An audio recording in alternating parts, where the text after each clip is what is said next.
যে মানুষের সঙ্গে প্রতারণা করে, যে মানুষকে কথা দিয়ে কথা রাখে না, আমানতের খেয়ানত করে, বিভিন্নভাবে কষ্ট দেয়, তাদের লাইফে 4টা কষ্ট মাস্ট আসে। নাম্বার 1 কষ্ট হচ্ছে এই যে তারা they can't get the peace of heart. তারা মনের প্রশান্তি হারিয়ে ফেলে। মনের প্রশান্তি কোথাও তারা খুঁজে পায় না। মনে রাখবেন, যদি আপনি কাউকে কষ্ট দিয়ে থাকেন তাহলে আপনার মনের যে সুকুন, যে রাহাত, যে পিস, যে শান্তি, এটা হারিয়ে যাবে।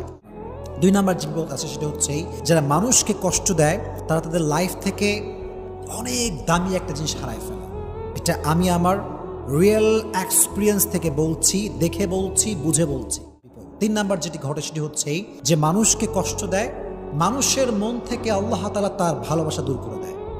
যদি আপনি আমাকে কষ্ট দেন, আমি কষ্ট পেলাম, অনেক কষ্ট পেলাম, আপনি মনে রাখবেন এটার ব্যাড ইফেক্ট যেটা আপনার লাইফে ঘটবে সেটি হচ্ছে মানুষের মনে আপনার জন্য কোনো ভালোবাসা থাকবে না। এটা ন্যাচার অফ ল, এটাই প্রকৃতির নিয়ম। লাস্ট অ্যান্ড ফাইনাল, যদি আপনি মানুষকে অজান্তে কষ্ট দিয়ে থাকেন, এই গুনাহটা ক্ষমা হবে না।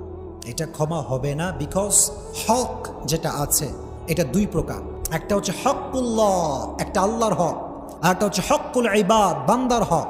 আল্লাহর হক, নামাজ পড়বেন, পড়েন নাই, তওবা, ক্ষমা করে দিবে আল্লাহ। বান্দার হক, বান্দা ক্ষমা না করলে ক্ষমা হয় না। This is very dangerous.